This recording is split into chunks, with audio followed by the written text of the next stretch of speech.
A very good evening and a warm welcome to State of Business on our television. I am Soundrija Vardhan. Let's look at the top stories for the day. Court directs Minister Ravi Karnataka to report to CID over the bond scam. Colombo Defence Seminar kicked off for the 9th consecutive year. News in detail. Colombo Chief Magistrate directs Minister Ravi Karnataka to report to the CID within the next 2 weeks in connection with the giving of false evidence at the Bond Commission on August 2, 2015. Colombo Chief Magistrate Lanka today directed Minister Ravi Karnataka to report to the Criminal Investigation Department within the next 2 weeks to provide further statements regarding the inquiry being conducted in connection with the giving of a false evidence at the Bond Commission on August 2, 2015. The Attorney General's Department informed court that the minister had reported to the CID on July 7, 2019 to record his statements. However, the CID had not been able to record the minister's statement in its entirety and thus requested the minister to report to the CID again so as to complete the recordings. However, Minister Karnataka had failed to do, and as such, the prosecution is finding it difficult to conclude the investigations. Health Minister Rajit Senaratne says the United National Party is in a strong position that their presidential candidate should be a UNP. Minister Senaratne, addressing a media briefing at the Temple Trees, further said the secretary of the proposed alliance will also be appointed from the UNP. The secretary shall be a person nominated by the UNP and appointed by the Leadership Council. The Secretariat of the Front shall be an independent location decided by the Leadership Council. There is a Leadership Council and there is a chairman of the Leadership Council, not a leader. Ranil will be the UNP leader, will be the chairman of the Leadership Council. Will he be the candidate or there will be a secretary? No, anybody can be. Even another party person can be a candidate. But the UNP says that it should be a UNP.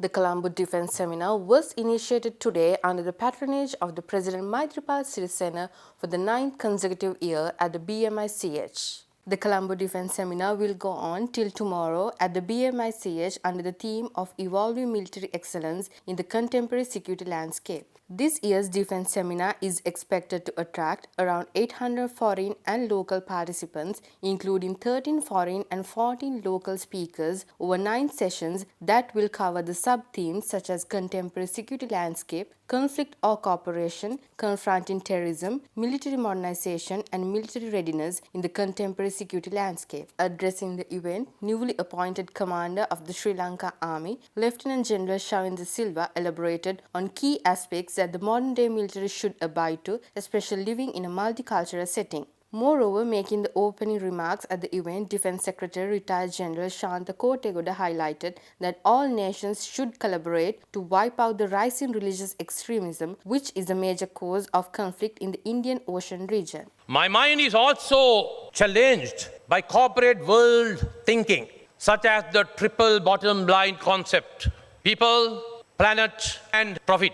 I strongly believe that the future of the modern day military will have to fall in line with such concepts while preserving its identity as a military, which is the sole protector of a sovereign nation and who also plays a significant role in nation building. The final thought that I leave with you is to ponder on how the military will operate in a multicultural society setting and how complexity theory could be applied in unraveling the unknown. Religious extremism is another root cause of conflict in the Indian Ocean region. Religiously motivated extremist groups have become a huge threat to the peace and stability in the region. Thus, such militant entities and the nation states that are being affected by this cause too have become active players in the military modernization and development in the region. Most importantly, this situation has presented an opportunity for the external global powers to actively involve in the regional security issues and to maintain a military presence and bases in the name of global security and stability. A bird's eye view of the security landscape in our region manifests a shocking image of rapid evolution of adversaries in comparison to the inward-focused, slow and inconsistent development of conventional military power, which should be one of our primary concerns for the future. I sincerely believe that together we can do better justice to our peace-loving community living in our respective countries to bring them up the next level of peaceful coexistence. Delivering the keynote speech at the Colombo Defence Seminar 2019, Indian security analyst Nitin A. Gokhale stresses that an interdisciplinary approach is mandatory in the rethinking of military strategies to solve complex and unpredictable security threats. Without an interdisciplinary approach in rethinking military strategies, the risk is not just that we fail to tackle an asymmetric threat, but we make it worse. When militaries react to insurgencies with broad, one-size-fits-all campaign, rather than conducting deep analysis of the particular root causes and devising rigorous and nuanced campaigns and strategic follow-ups, the threat may be perpetuated rather than contained. And in that context, I think the Sri Lankan Elam War 4 offers many lessons, both in their earlier manifestations in Elam War 1, 2, 3, and the success of Elam War 4, where there was complete synergy between the political, the diplomatic, and the military sectors, which actually won the war for Sri Lankan nation state. And therefore, it is not something that one must look back only as a successful strategy during those years between 2006 and 2009, but also look at what lessons can be drawn for the future. Because the future, as I said, is unpredictable. It is something that will not come with any warning. And that is the unpredictability which will actually test the mettle of both the governments and the militaries. Stay tuned for more news after this break.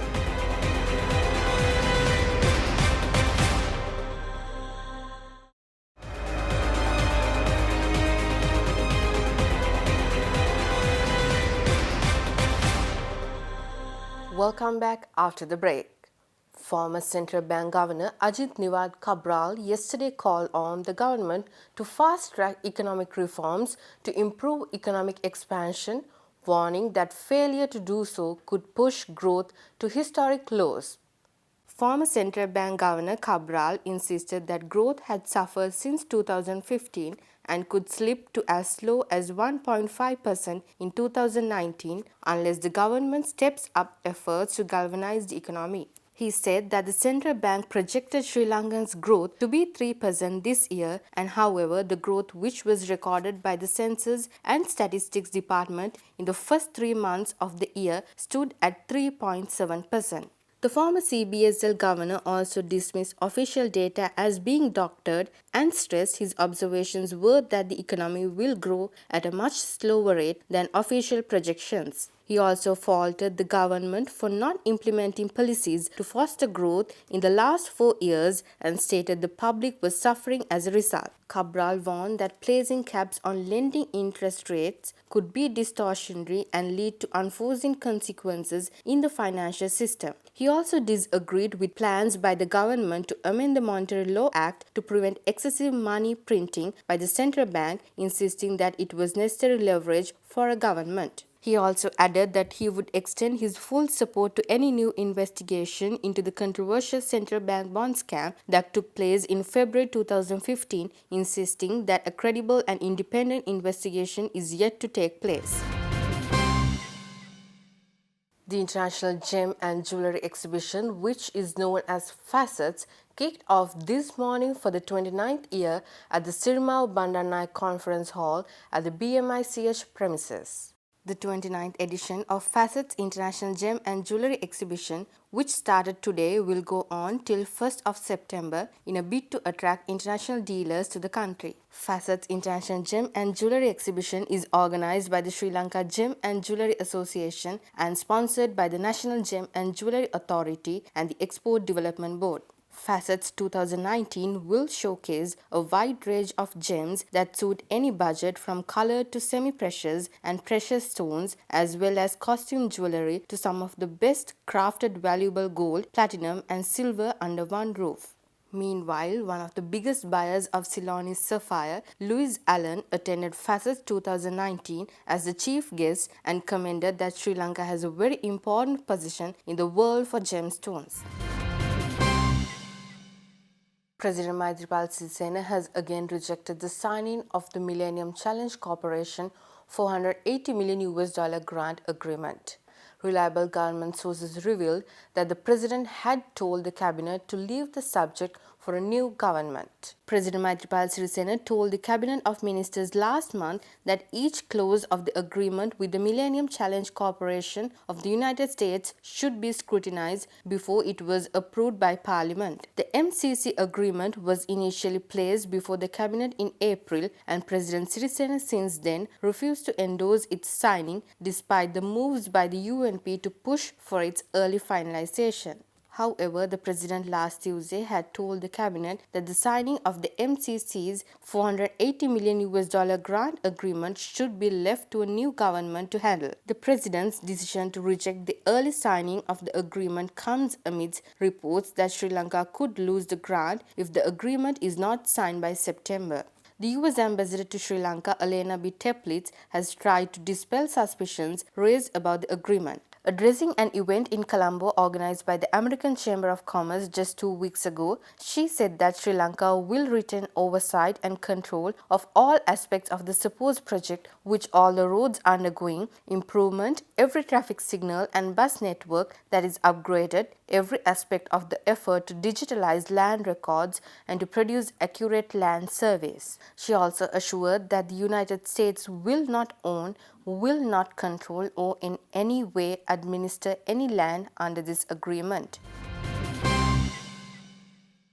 National Chamber of Exporters announced that the National Business Excellence Awards 2019, the annual export awards by the NCE, will be held on the 20th of September at Shangri-La Hotel in Colombo.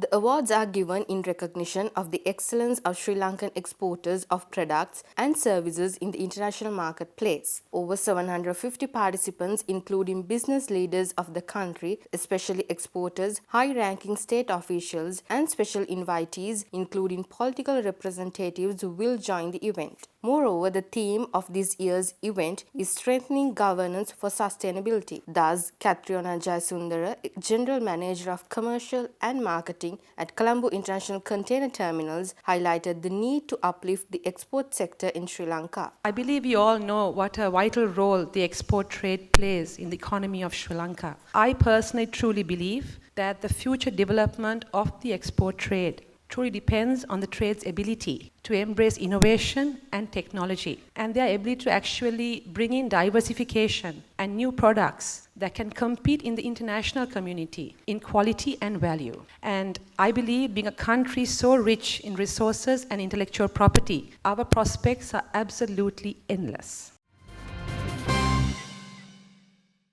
Now let's take a look at a few more stories for the day in brief. The government of Pakistan awarded fully funded scholarships to 15 Sri Lankan students to study in Pakistani institutions in the fields of computer and software engineering, mechanical and civil engineering, business administration, management sciences, international relations and biochemistry under Allama Iqbal Higher Education Scholarship Program. High Commissioner of Pakistan, retired Major General Dr. Shahid Ahmad Hashmat, met the successful students on 28 August 2019. The High Commissioner said that these scholarships are offered with the objective to support Sri Lankan students to continue their higher studies and bilateral cooperation between the education institutions of Pakistan and Sri Lanka. Sri Lanka's conglomerate Abans Group opened trading on the Colombo Stock Exchange yesterday while celebrating the 50th anniversary of the company. Addressing the event, Abans Group Chief Executive Officer Sriyan Dizilwa Wijeratne said the company anticipates to transform the company yet again via new professional management, board structures and new technology while looking at product diversification in a large way. Speaking further, he said that Sri Lanka lacks the emergence of entrepreneurial spirit nationwide and that many young and smart graduates prefer to jump into professional work rather than becoming entrepreneurs in the country, while collective efforts should be fossilized to upsurge the entrepreneurial spirit and create a startup culture in the country. Hatton National Bank wins the Best Employer Brands in Sri Lanka at the prestigious Asia's Top 100 Employer Brands Awards 2019. The event was hosted at the Pan Pacific Hotel in Singapore, and the awards were designed to showcase organizations that have utilized strategic marketing communications to effectively attract, retain, and develop talent, and annually draw participation from some of the Asian region's most vibrant corporates. Stay tuned for stock updates after this break.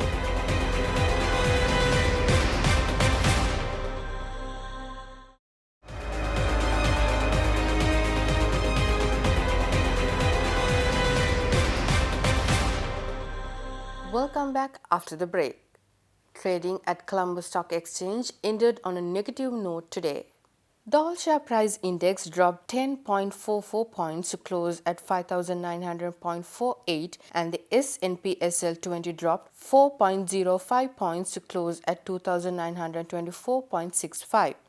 The turnover was 639 million rupees and over 29 million shares were traded.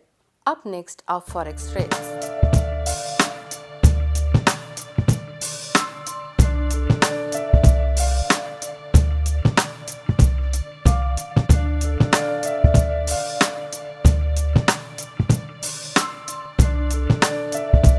That's all news for today. Do join us tomorrow with State of Business at the usual time. Until then, take care. Good night.